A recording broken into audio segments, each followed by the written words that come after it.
샬롬, 2022년 10월 28일 금요일입니다. 기도하겠습니다.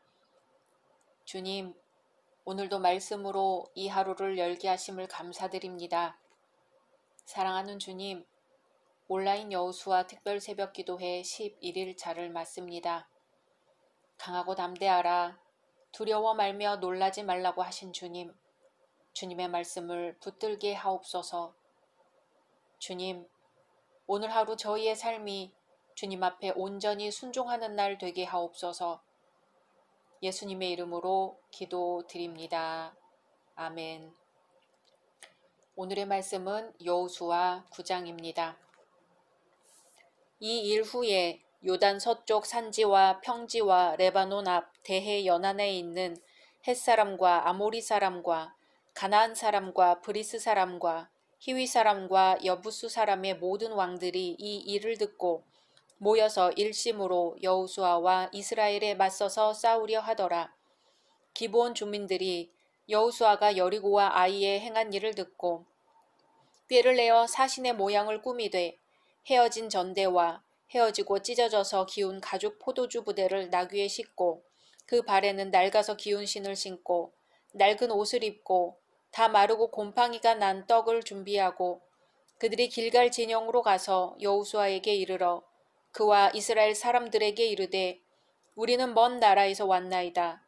이제 우리와 조약을 맺읍시다 하니 이스라엘 사람들이 히위 사람에게 이르되 너희가 우리 가운데에 거주하는 듯하니 우리가 어떻게 너희와 조약을 맺을 수 있으랴 하나 그들이 여호수아에게 이르되 우리는 당신의 종들이니이다 하매 여호수아가 그들에게 묻되 너희는 누구며 어디서 왔느냐 하니 그들이 여호수아에게 대답하되 종들은 당신의 하나님 여호와의 이름으로 말미암아 심히 먼 나라에서 왔사오니 이는 우리가 그의 소문과 그가 애굽에서 행하신 모든 일을 들으며 또 그가 요단 동쪽에 있는 아모리 사람의 두 왕들 곧 헤스본 왕 시온과 아스다롯에 있는 바산 왕 옥에게 행하신 모든 일을 들었음이니이다. 그러므로 우리 장로들과 우리나라의 모든 주민이 우리에게 말하여 이르되 너희는 여행할 양식을 손에 가지고 가서 그들을 만나서 그들에게 이르기를 우리는 당신들의 종들이니 이제 우리와 조약을 맺읍시다 하라 하였나이다.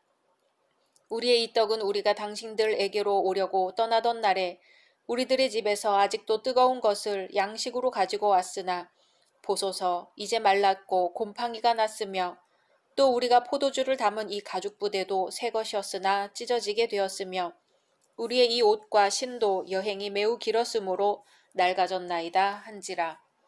우리가 그들의 양식을 취하고는 어떻게 할지를 여호와께 묻지 아니하고 여호수아가 곧 그들과 화친하여 그들을 살리리라는 조약을 맺고 회중 족장들이 그들에게 맹세하였더라.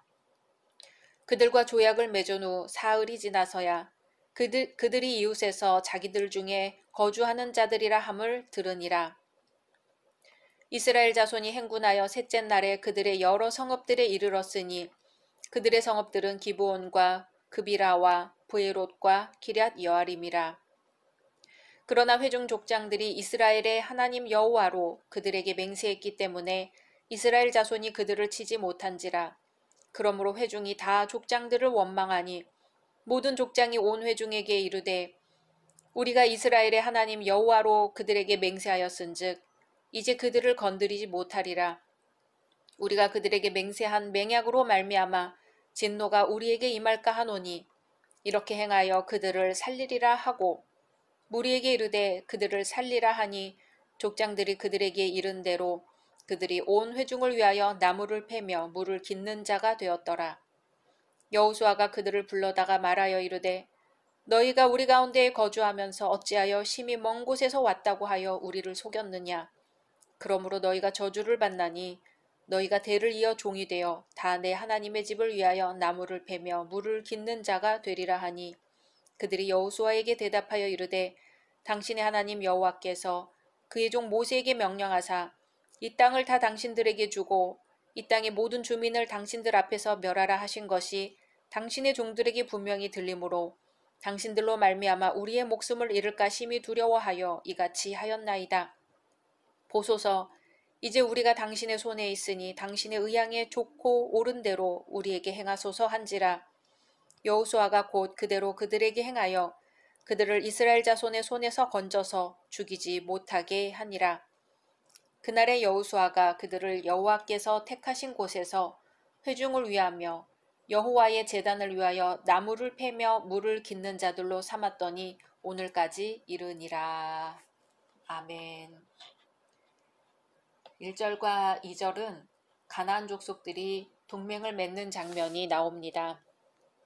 이스라엘이 승승장구한다는 소식을 접한 가나안 6족속은 이스라엘을 대적하려고 결속하기 시작합니다.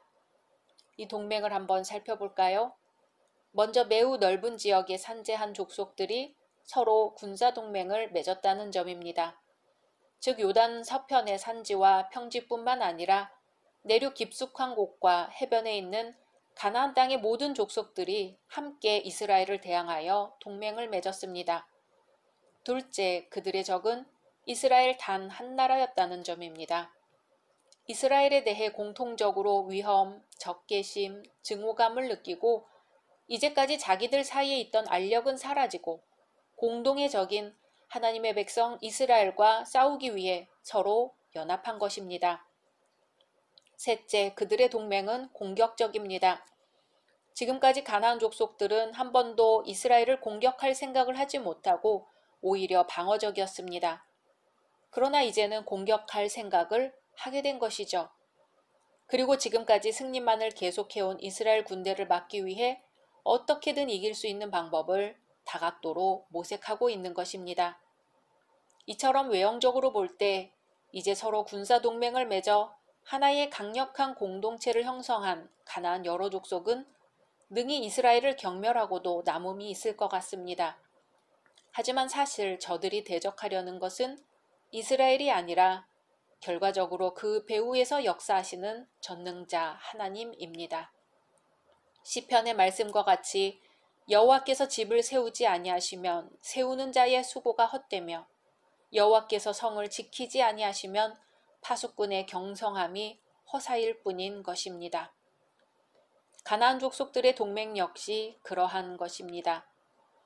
3절에서 15절은 가나안 족속들 가운데 유일하게 기브온 족속만은 동맹에서 이탈하여 속임수로 이스라엘과 화친을 맺는 장면입니다.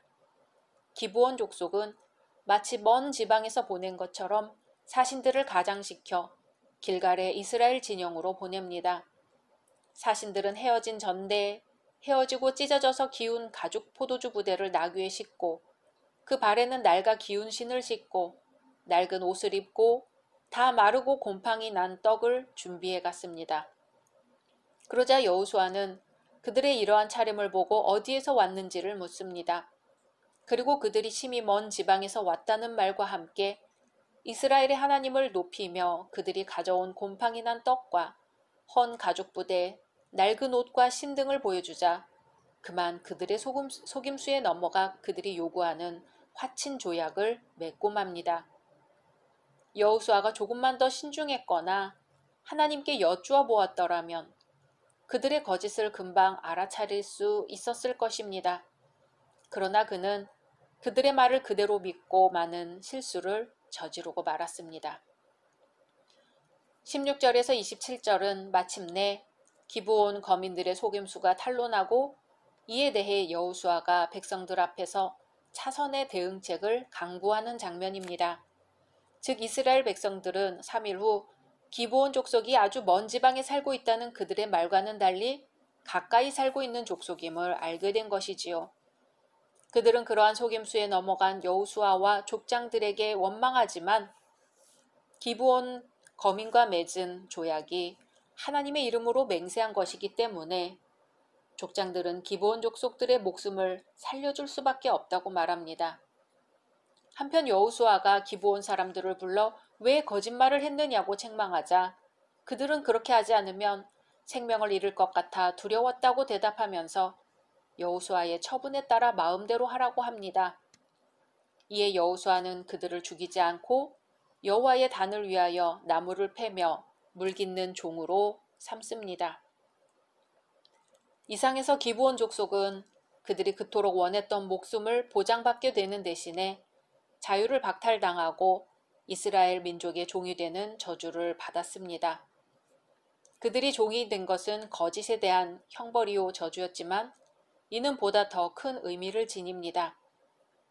고 창세기 9장 25절에서 종들의 종이 되리라던 옛날 가나안에 내린 저주가 이제 가나안 후손들인 기브온 거민들에게 실제로 임한 것이라는 예언의 성취적 의미를 지닙니다.